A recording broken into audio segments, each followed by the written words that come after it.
नमस्कार, मैं रचना शर्मा। चढ़तीगढ़ MTV देख रहे सभी दर्शकों का स्वागत करती हूं। आप देख रहे हैं हरियाणा न्यूज। समाचारों की शुरुआत से पहले एक नजर आज की मुख्य सुर्खियों पर।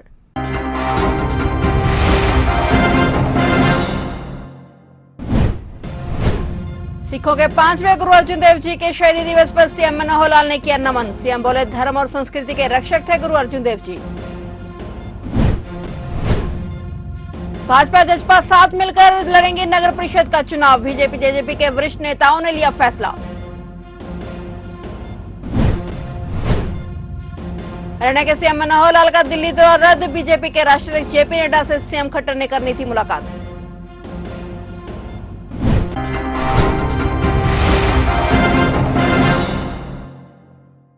और अब समाचार विस्तार से। भाजपा और जसपा ने हरियाणा में नगर निकाय चुनाव गठबंधन के साथ ही लड़ने का फैसला किया है। अब हरियाणा में भारतीय जनता पार्टी सत्ता में सहयोगी जननायक जनता पार्टी के साथ मिलकर नगर परिषद का चुनाव लड़ेगी। हालांकि नगर पालिका में गठबंधन के साथ चुनाव लड़ने का फैसला जिला इकाइयों पर छोड़ दिया गया है। हालांकि इससे पहले भाजपा ने अकेले चुनाव लड़ने का फैसला किया था, लेकिन नगर निकाय चुनावों में गठबंधन में दरार की चर्चाओं के बीच एक बार फिर से भाजपा और जसपा नेताओं की देर शाम तक चली बैठक में हरियाणा भाजपा ने निकाय चुनाव अकेले लड़ने का फैसला पलट दिया। कांग्रेस के मैदान से हटने के बाद पार्टी भाजपा सरकार में सहयोगी जसपा के साथ मिलकर ही नगर परिषद चुनाव लड़ेगी। जसपा को टोहाना, नरवाना, मंडी डबवाली और नून नगर परिषद सौंपी है। और हरियाणा निवास में गुरुवार देर शाम दोनों दलों के बड़े नेताओं की बैठक में लिए फैसले की जानकारी भाजपा प्रदेशाध्यक्ष ओपी धनखड़ और जसपा प्रदेशाध्यक्ष सरदार निशान सिंह ने दी। वरिष्ठ नेताओं ने विचार विमर्श कर फैसला लिया है कि 4 नगर परिषद में जसपा और 14 में भाजपा चुनाव लड़ेगी। जब हमने विचार किया अपनी चुनाव समिति में, तो ये आया कि भाई मुख्य विपक्षी दल कांग्रेस जो है वो मैदान छोड़कर भाग गई और बहुत सारे स्थानों पर स्थिति ऐसी हुई कि जेजेपी और बीजेपी ही चुनाव मैदान में दिख रही थी। तो बदले हुए समीकरणों पर हमने कल विचार किया और आज साथ बैठकर निशान सिंह जी, दिग्विजय जी, हमारे महामंत्री वेदपाल जी, मोहन कौशिक जी, विचार करने के बाद हमने साथ जाने का निर्णय लिया कि हम एक दूसरे के सामने नगर परिषद चुनाव में हमने इस प्रकार से जाएं कि जो है एक दूसरे के सामने हम ही नहीं हों, क्योंकि बाकी तो सब मैदान एक तरह से छोड़ गए। तो ये तय किया है कि टोहाना, नरवाना, डबवाड़ी और नू 4 स्थानों पर जेजेपी चुनाव लड़ेगी और 18 में से जो शेष 14 स्थान हैं उन पर भारतीय जनता पार्टी चुनाव लड़ेगी। नगर परिषद जेजेपी की बात अब निशान सिंह जी बताएंगे, तो जो है उनके बारे में निशान सिंह जी अब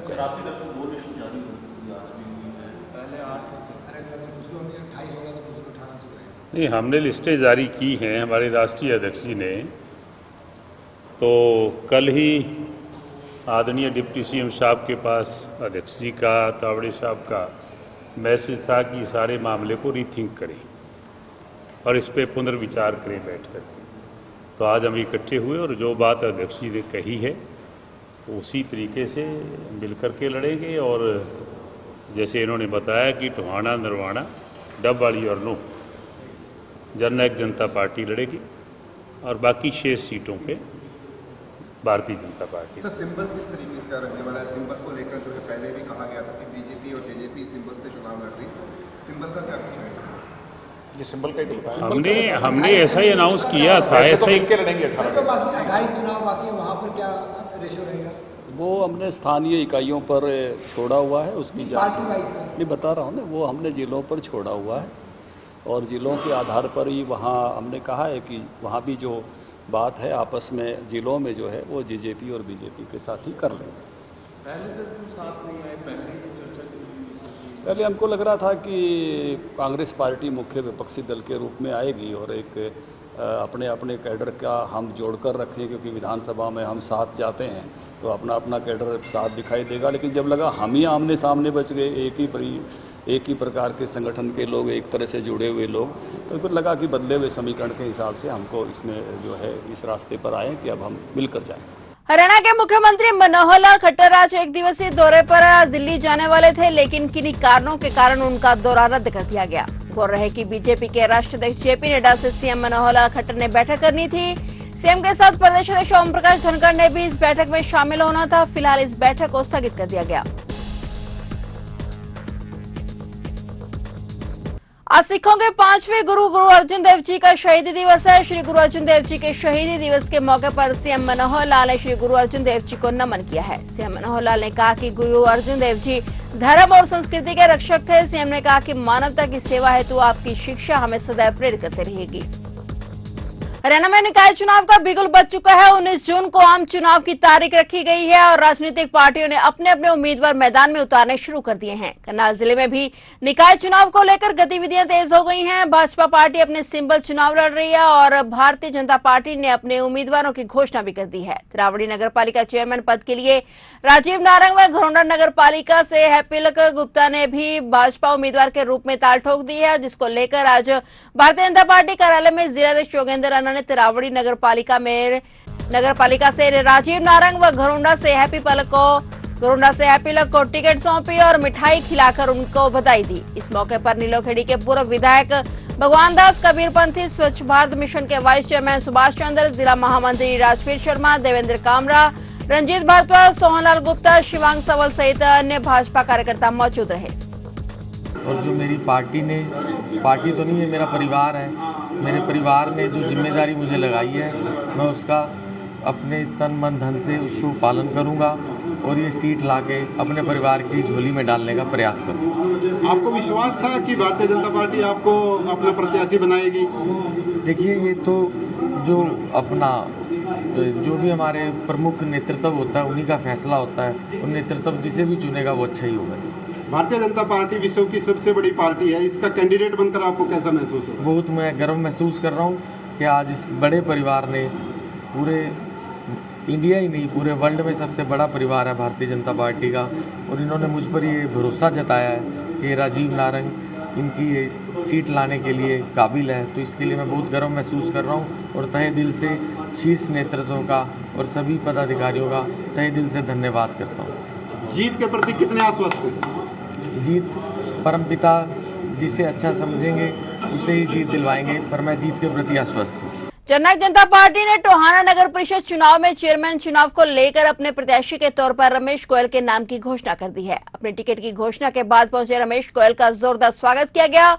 इस दौरान कैबिनेट मंत्री देवेंद्र बबली के भाई विनोद बबली व अन्य जसपा नेता मौजूद रहे। इस दौरान राइस मिल एसोसिएशन के जिलाध्यक्ष व दौड़ में चल रहे मोन्टू अरोड़ा भी उपस्थित रहे। इस दौरान गोयल ने पार्टी शीर्ष नेतृत्व, उप मुख्यमंत्री दुष्यंत चौटाला व कैबिनेट मंत्री देवेंद्र बबली का आभार जताते हुए कहा कि वे इस सीट को जीतकर जजपा की झोली में डालने का काम करेंगे।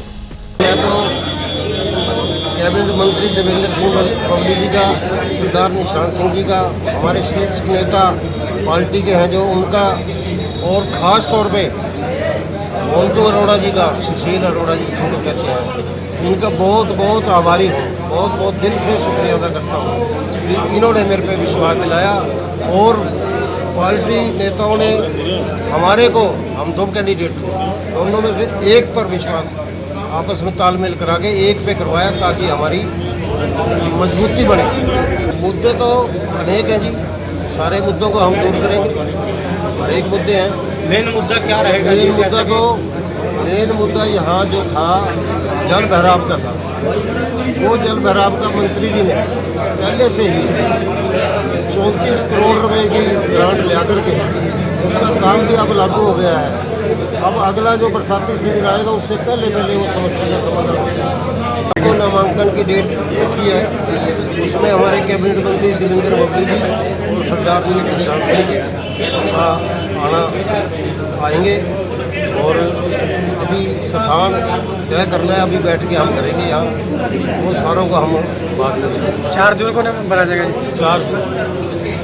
हरियाणा के कैबिनेट मंत्री चौधरी रणजीत सिंह चौटाला के निशाने पर एक बार फिर से कांग्रेस रही। कांग्रेस पर निशाना साधते हुए मंत्री रणजीत सिंह चौटाला ने कहा कि कुलदीप बिश्नोई के कद को देखते हुए कांग्रेस में उन्हें पद नहीं दिया जा रहा है। उन्होंने कहा कि कुलदीप बिश्नोई हरियाणा के पूर्व मुख्यमंत्री भजन लाल के बेटे हैं और उनके रुतबे के हिसाब से उन्हें कांग्रेस में स्थान नहीं दिया जा रहा है। रणजीत सिंह चौटाला ने कहा कि कांग्रेस का कोई कंट्रोल नहीं है और राज्यसभा चुनाव में हरियाणा की दोनों सीटों पर जीत हासिल करेंगे। मंत्री सिरसा में कार्यकर्ताओं से मुलाकात करने के बाद मीडिया से रूबरू हो रहे थे। इस दौरान उन्होंने कहा कि भाजपा राज्यसभा चुनाव में जीत जरूर हासिल करेगी। कोई जुटले जीतेंगे, दोनों सीटें हम जीतेंगे। कांग्रेस कंट्रोल है नहीं, कांग्रेस के एमएलए भाग भाग के कह रहे हैं वोट देंगे। वो किसी से कोई सेनापति नहीं है कांग्रेस का, पर कुलदीप जो है कांग्रेस से सहमत नहीं है।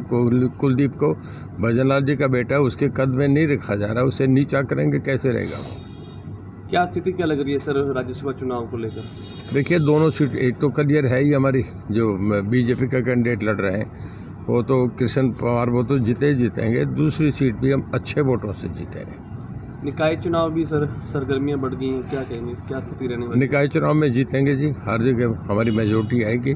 सामने कांग्रेस की तो लड़ने की हिम्मत ही नहीं है, और हर जगह बीजेपी बहुमत से जीतेगी, चाहे वो मेयर के चुनाव में चाहे म्यूनिसिपैलिटी के। गठबंधन के प्रत्याशियों का सहमति होगी है, दोनों गठबंधन? हाँ, पार्टियों का फैसला जो हो जाए, कभी भी कुछ हो सकता है, उन्होंने कर दिया, सब सहमत है। कोई असहमति होती नहीं तो पार्टी फैसला कर लेती है। हरियाणा में 3 जून को रेल रोको आंदोलन का मैसेज खालिस्तान की तरफ से वायरल हुआ था, जिसको लेकर हरियाणा में आज सभी स्टेशनों पर पुलिस तैनात की गई। और इसी कड़ी में बल्लभगढ़ के रेलवे स्टेशन पर आज काफी संख्या में पुलिस तैनाती देखी गई। बल्लभगढ़ जोन के एसीपी मनीष सहगल भी पुलिस बल के साथ स्टेशन पर यात्रियों के सामान की जाँच करते हुए सुरक्षा व्यवस्था का जायजा लेते नजर आए। और वहीं मनीष सहगल ने ये जानकारी देते हुए बताया कि अब तक ऐसी कोई भी गैर गतिविधियां देखने को नहीं मिली है। अगर कोई ऐसी गतिविधि होती है तो उनके खिलाफ सख्त से सख्त कार्रवाई की जाएगी। ये कमिश्नर और पुलिस फरीदाबाद की तरफ से जो है 10 पॉइंट्स जो है पुलिस फरीदाबाद में है, तो उनमें से एक पॉइंट रेलवे स्टेशन बल्लभगढ़ भी है। जो संस्था जस्टिस फॉर जो सिक्स है, उनकी तरफ से जो ये घोषणा की है कि रेल रोको अभियान करेंगे हरियाणा और पंजाब में, उसी के जो है मद्देनज़र जो है कानून व्यवस्था के देखने के लिए यहाँ पे आज ड्यूटियाँ लगाई गई हैं, जिसके अंदर जो है चेक किया गया कि सारी ड्यूटियाँ मुस्तैद हैं और सारे उपकरण के साथ। और 1-2 और पॉइंट भी यहाँ पर हैं जिनको स्वयं भी चेक किया गया है। और कोई भी ऐसी कोई भी चीज़ हो जिसमें आरपीएफ जो हमारे साथ ही है, जीआरपी भी साथ ही है, और सीआईडी से जो भी इनपुट आती है तो इस पर जो है कदम लिया जाएगा। जो बल्लभगढ़ जो रेलवे स्टेशन है, इसमें तकरीबन 100 के आसपास जो हैं, जिसमें 2 जो हमारे थाना प्रभारी भी हैं और 2 जो हमारे चौकी इंचार्ज भी हैं, और साथ साथ जीआरपी और आरपीएफ की तरफ से भी मुलाजिम है, और ड्यूटी मजिस्ट्रेट भी इसमें अपॉइंट किए गए डीसी साहब की तरफ से। तो कोई भी घटना से है तो उससे अब जो है निपटने के लिए जो है पूरी व्यवस्था यहाँ पे तैयार है। अभी तक कोई ऐसी सूचना नहीं आई है। जीआरपीसी भी हमने पता किया है, अभी तक ऐसी कोई जो है सूचना अब तक प्राप्त नहीं हुई है। बिल्कुल इसमें एक्शन लिया जाएगा, बिल्कुल जो भी इसमें जो है निर्देश पूरे हमारे पास हैं, तो इसीलिए पुख्ता जो है यहाँ तैयारी की गई है। पुंडरी हल्के के गांव करोड़ा के पास दर्दनाक हादसा हो गया। दरअसल NH 152D हाईवे पर कार्य चल रहा है और मजदूर दिन भर काम करने के बाद हाईवे पर ही साइड में सो गए। सुबह लगभग 4 बजे जब नशे में धुते एक ट्रक चालक ने 4 मजदूरों को कुचल दिया, जिसमें 2 मजदूरों की मौके पर ही मौत हो गई और 2 मजदूर गंभीर रूप से घायल हो गए। घायलों को और दोनों मजदूरों की डेड बॉडी को नागरिक हॉस्पिटल कैथल में भेजा गया, जहां पर घायलों का इलाज चल रहा है। बता दें कि हादसा होने के बाद ट्रक चालक वहां से ट्रक लेकर फरार हो गया। मेरा नाम प्रविंदर सिंह है। एक्सपायर होने वाले को क्या लगता है? मेरे फादर पिताजी क्या नाम था? मस्तान सिंह। कितनी उम्र थी उनकी? 45 साल। कैसे हादसा हुआ? रात को सड़क के कॉर्नर से पड़े थे, वहाँ से पहले गाड़ी जनरेटर को लगी, फिर मैं छोटे हाथी को लगी, फिर इनके पे चढ़ गई। कितने बजे की घटना बताई जा रही है? सुबह 4 बजे की। कब से आए हुए थे काम पे? ये काम से हम बठिंडे से बिलोंग करते हैं, पर हमको कम से कम 20-22 दिन हो गए। हाँ जी। तो जिसने एक्सीडेंट किया क्या थी, वो गाड़ी थी, ट्रक थी, अभी तक पकड़ा? उसका कोई पता नहीं लगा जी अभी तक। वो तो नेशनल रोड इंफॉर्मेशन करेंगे। तो कैसे सड़क पे पड़े थे या? सड़क के कॉर्नर पे वहाँ पर ही पड़ते थे। सामान भी हमारा उधर ही था। पहले जनरेटर लगाते थे हम, फिर गाड़ी, फिर सेफ्टी के लिए सोते थे। जनरेटर को भी तोड़ दिया? हाँ, जनरेटर भी तोड़ दिया और गाड़ी भी तोड़ दी, तो इनके ऊपर भी सड़ दी। जब तक नशे में था। तो क्या मांग करते हो सरकार से? उसको ही कार्रवाई करे, उसको जल्द से जल्द सजा दे बस। हरियाणा में गर्मी का सितम और बढ़ता जा रहा है। मौसम विभाग की ओर से 3 और 4 जून के लिए येलो अलर्ट जारी किया गया है। IMD के अनुसार हरियाणा में 2 दिन यानी 3 और 4 जून को तेज गर्म हवाएं चलेंगी। मौसम विभाग के मुताबिक इस कारण दिन के समय में झुलसने वाली गर्मी होगी और तापमान में 2 से 3 डिग्री सेल्सियस की वृद्धि हो जाएगी। और 6 जून तक हरियाणा के अन्य इलाकों में शुष्क बने रहेंगे। जानकारी के मुताबिक 3 से 6 जून तक हरियाणा के सभी इलाकों में मौसम खुला रहेगा और सूरज की तपिश देखने को मिलेगी। इस कारण दिन के तापमान में भी वृद्धि दिखाई देगी। 3 और 4 जून को हरियाणा के महेंद्रगढ़, झज्जर, गुरुग्राम, रेवाड़ी, नूंह, पलवल, फरीदाबाद, रोहतक, सोनीपत, पानीपत, सिरसा, हिसार, जींद, भिवानी और चरखी दादरी में तेज गर्म हवाएं चलेंगी। इसे लेकर मौसम विभाग ने इन इलाकों के लिए चेतावनी जारी की है। मौसम विभाग का कहना है कि आने वाले 48 घंटों में हरियाणा के अधिकांश हिस्सों के तापमान में 2 से 3 डिग्री की बढ़ोतरी दर्ज की जा सकती है। बता दें कि गुरुवार को भी राज्य में पारा बढ़ा हुआ दिखाई दिया था और कई इलाकों में 45 डिग्री के करीब पहुंच गया था। गुरुवार को सोनीपत जिला सबसे गर्म रहा।